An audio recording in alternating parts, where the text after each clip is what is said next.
Hi, my name's Aimee and I'm from Manchester. My daughter suffered from anxiety for a long time. She was about 7 when we realised that things weren't quite right and she was struggling, and she was 21 when we finally found the Linden method.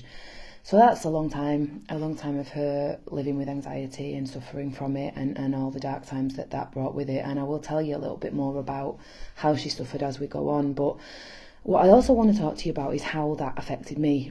It's really hard loving someone who suffers with anxiety. In my case, Molly depended on me very much. She relied on me. She needed constant reassurance from me. She couldn't do anything without running it past me. She only felt safe when she was with me or speaking to me, needing to be near me all the time. And over all those years, that took its toll. It was very hard. And I don't think anybody really understands that. Your family around you and your friends around you, they sort of looked at me and, why are you babying your child? She's 21. Because they didn't know. They didn't know how very much she was suffering. I did. And I saw it and I lived it with her every single day. So if you're watching this as someone who loves somebody who's suffering from anxiety, please know that I know how you feel. Please know that I know how hard it is. Molly's anxiety was a constant. It was there all the time, but the way it presented itself changed quite a lot. A few examples. She lived through a long period of time where her anxiety made her believe that she was gay. She isn't gay, and she always knew she wasn't gay, but her anxiety told her that she was. So that was debilitating. We couldn't go anywhere. We couldn't go to the supermarket or a cafe or something because her anxiety in her mind was telling her, if you look at that woman, you're gay. If you look her in the eyes, you're gay. So she'd walk around with her head down. She wouldn't look at anybody. If she looked at somebody in the wrong way, or that her mind told her was the wrong way, she'd go. She'd just bolt. We'd have to leave. She had a constant fear of fainting as well. That was another one. So again, her whole life had to be meticulously planned out. She couldn't go far away from home in case she did faint. She couldn't have a bath that was too hot in case she did faint. She had to have the bathroom door unlocked in case she did faint, so someone could get in and save her.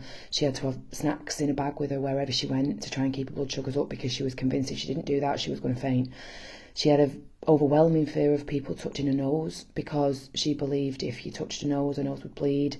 If her nose bled, she would faint. So you couldn't get too close to her, you couldn't touch her nose, you couldn't hug her really, because she was constantly like this, just constantly so fearful of the inevitable happening, and that was a nose bleeding, and then she would faint, and then the fears would be realised.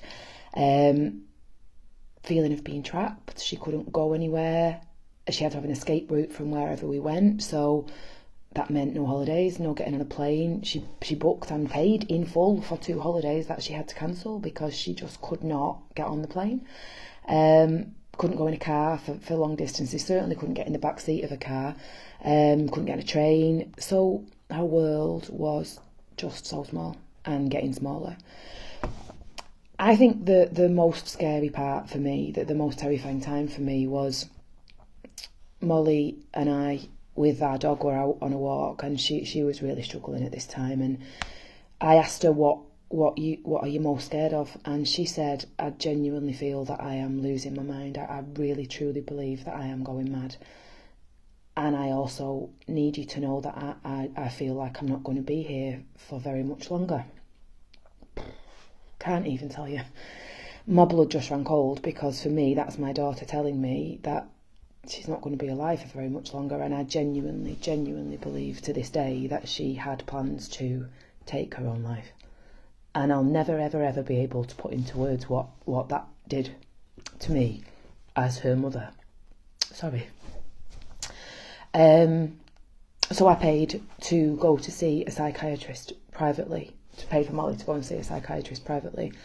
A psychiatrist and a psychologist. And let me tell you, before this appointment, we had been in front of, oh God, I've lost count. I've genuinely lost count of the amount of doctors, professionals.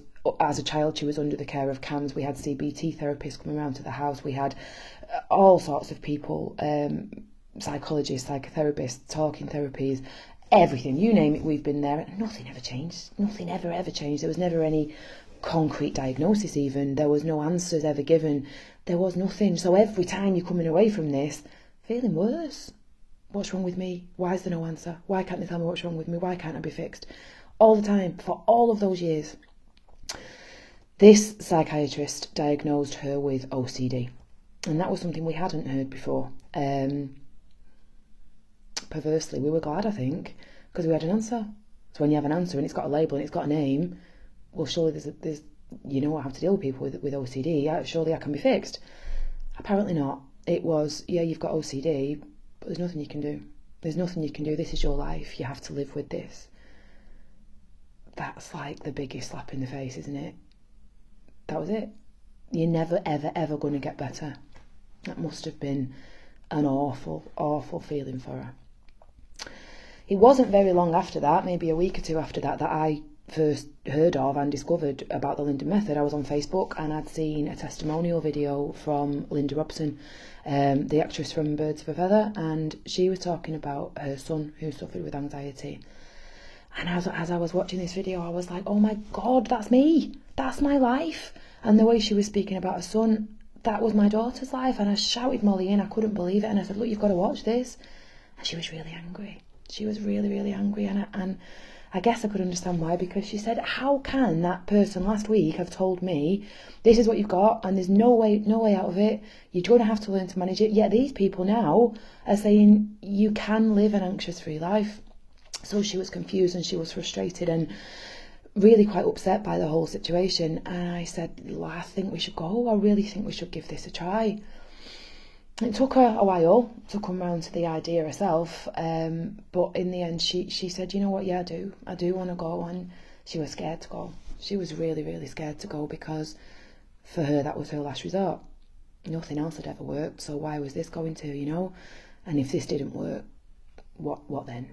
Really, that was going to be the end, wasn't it? And she was just frightened. But she was really brave, and we went. We went to the 4-day Linden Method Anxiety Recovery Retreat. It was amazing. It was absolutely amazing. It was amazing for Molly, and I'll tell you why in a minute, but it was amazing for me. It was so amazing to be around other people who loved people that had this condition, and not need to try and explain. You didn't need to try and find words, they just knew. So the relief was massive for me. These people understood me. For the first time, there were people around me that got it. It was 4 days. That's all it was 4 days. And after all those years of my daughter suffering the way she did, the change in her over those 4 days was just mind-blowing. Just mind-blowing. She learned the answer. She learned how to live an anxious-free life, and she is doing. I'll never, ever, ever forget leaving that place. It was tearful, because you're saying goodbye to people that you've grown so very, very close to. But we left there, hand in hand, confident, massively, massively confident in the future. She was confident in herself. She now knew the answer. She didn't need anyone else to tell her. She didn't need to go running and finding anybody to listen, because she knew. It was in her now. She had the answer. And it was amazing to see. For me, I knew I didn't need to do any of the things I'd been trying to do. So I was set free. It absolutely set me free too. It was wonderful. I acknowledge massively and understand more than you may be aware what a leap of faith it is to do something like that. It's scary, but it works. It just works. I don't get 20, 30 calls a day anymore. She doesn't cry at me anymore. She doesn't need to be around me, like stuck to my side like she did. She doesn't need my answers. She's making her own choices. She's living her own life. She's going on holiday on a plane. She is living again. She can go on a night out now without a thought, because she doesn't need to know where the door is. She knows she's okay. Her life has changed so much, and so has mine. We're free. We are free. If you're watching this because, like me, you love somebody that suffers with anxiety, I understand how scary it is. But the answer's dead easy. It's the Linden method. Just trust it. My only regret is that we didn't find it sooner. I always say that I went on that retreat with a 21-year-old child, and I came home with a 21-year-old adult. Still my daughter, of course, but my adult daughter, which, of course, that's what she is. That's what she always was. Not always, but for a long time, she was an adult. I'd never, ever, ever treated her like one because, truthfully, she'd never behaved like one because her anxiety never let her. We now have a really good adult relationship. This works, guys. This just works. Give it a try. You will not be sorry. All that's there waiting for you is freedom from anxiety for both your loved one and for you. Thanks for watching. I wish you well. I wish you luck. And I know if you do give it a whirl, you will not be sorry. It's the answer. Thanks for watching.